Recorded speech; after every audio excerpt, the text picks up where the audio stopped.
چچا آپ میرے ساتھ کل اسکول چلیں گے؟ بھائی خیریت تو ہے نا؟ نہیں، وہ میں نے اپنے اسکول کی فیس جمع نہیں کروائی۔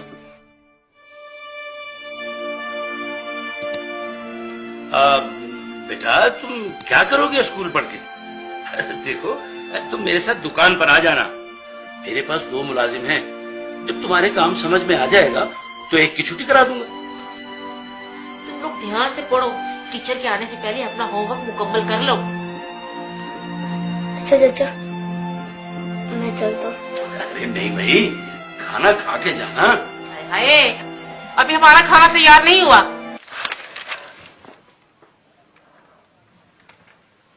یا رسول اللہ، جب سے میرے ابو فوت ہوئے مجھے کسی نے پیار نہیں کیا۔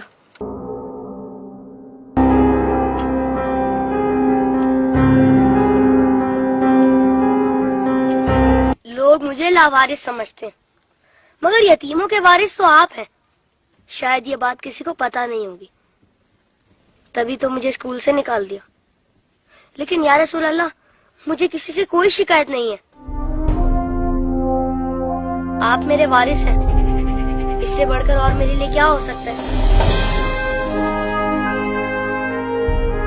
اللہم صلی علی محمد و علی محمد۔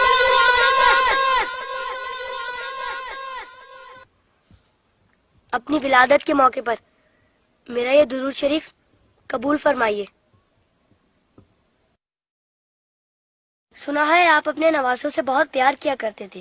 امام حسن علیہ السلام اور امام حسین علیہ السلام کو کندھوں پر بٹھا کر سیر کرایا کرتے تھے۔ آپ امام حسین علیہ السلام کے گلے کے بوسے لیا کرتے تھے اور روتے تھے۔ آپ کو پہلے سے علم تھا نا کہ امام حسین علیہ السلام کے گلے کو کاٹا جائے گا؟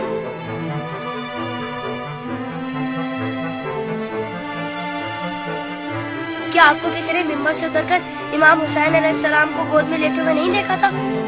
آپ نے تو خطبے کے بیچ میں انہیں گود میں لے کر کہا تھا، اسے پہچان لو، یہ حسین ہے، اسے کبھی تکلیف مت دینا، اس کی ہمیشہ مدد کرنا۔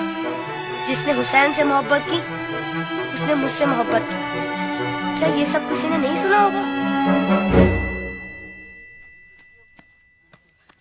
ساقی کوثر نے جب ننھے علی اصغر کے لیے پانی کا سوال کیا تو یزیدی لشکر میں سے کسی نے بھی انہیں پانی نہیں دیا۔ یا رسول اللہ، آپ کی خاطر بھی نہیں دیا انہیں، اور 6 ماہ کا بچہ کتنا پانی پی لیتا؟ چند قطرے۔ حرملہ نے 3 منہ والا ایسا تیر چلایا جس نے شہزادہ علی اصغر کو ایک کان سے لے کر دوسرے تک ذبح کر دیا۔ تیر کتنا بڑا تھا آپ کو تو پتہ ہی ہوگا۔ تیر لگنے پر شہزادہ علی اصغر روئے ہوں گے، کٹے ہوئے گلے کو دیکھ کر مولا حسین بھی روئے ہوں گے۔ ننھے شہزادے کی لاش کو لے کر کبھی مولا آگے بڑھتے تو کبھی پیچھے ہٹ جاتے۔ جب شہزادے کو ماں کی گود میں رکھا ہوگا تو تیر چھپا دیا ہوگا۔ ماں نے جب ننھے شہید کو دیکھا تو کہا، ارے تیری عمر کے تو جانور بھی ذبح نہیں ہوتے، ان ظالموں کو تیری کمسنی پر بھی رحم نہیں آیا۔ غازی عباس کے بازو کٹ گئے، سکینہ کی آس ٹوٹ گئی۔ سنا ہے بی بی سکینہ مولا حسین کے سینے پر سوتی تھی، مولا کے دل کا سکون تھی وہ۔ شاید اسی لیے امام حسین نے اپنی شہادت سے پہلے زمین کربلا سے کانٹے چن لیے۔ میرے بات کہیں میری بیٹی کے پاؤں میں کانٹے نہ چبھ جائے۔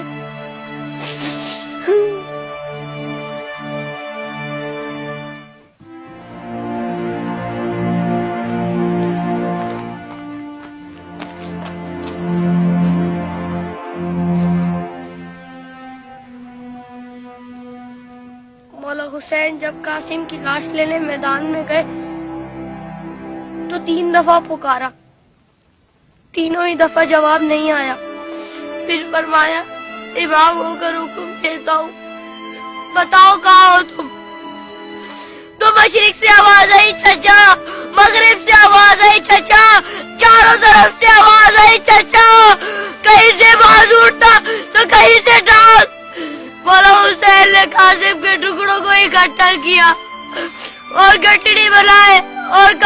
حسین غریب ہو گیا.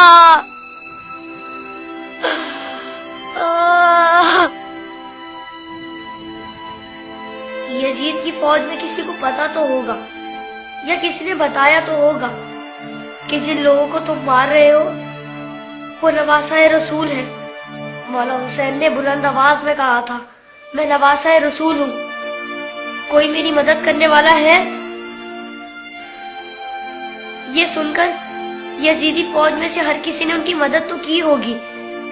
سنا ہے یزیدی فوج نے امام حسین کو شہید کرنے سے پہلے نماز پڑھی تھی, اذان بھی دی ہوگی. کیا اذان میں آپ کا نام نہیں سنا ہوگا؟ تو پھر آپ ہی کے نواسے کو اتنی بے دردی سے شہید کیسے کیا؟ شہید کرنے کے بعد پہچانا نہیں ہوگا, ورنہ لاشوں پر اس طرح گھوڑے نہ دوڑاتے.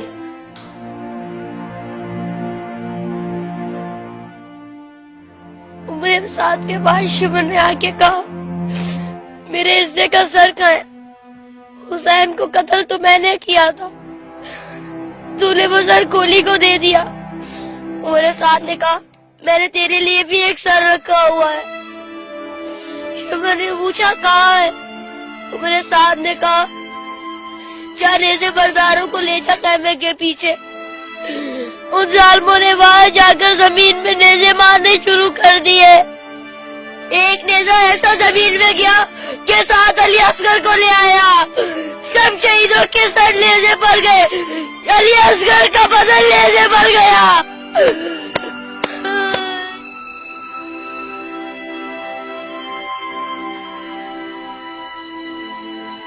ان ظالموں نے جب بیویوں کو ننگے سر بازاروں میں پھرایا تو امام حسین کے سر نے تلاوت شروع کر دی, جیسے کہہ رہے ہو اے لوگوں بیویوں کی طرف مت دیکھو, یہ دیکھو کہ ایک کٹا ہوا سر قرآن کی تلاوت کر رہا ہے.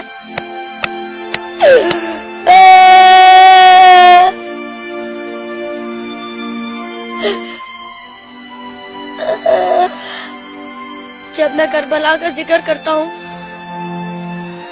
تو میری تکلیف مجھے بہت چھوٹی لگتی ہے یا رسول اللہ. جب جب آپ مجھے یاد آتے تب تب مجھے کربلا والے یاد آتے. مجھے پتہ ہے آپ اس منظر کو کبھی نہیں بھلا سکتے.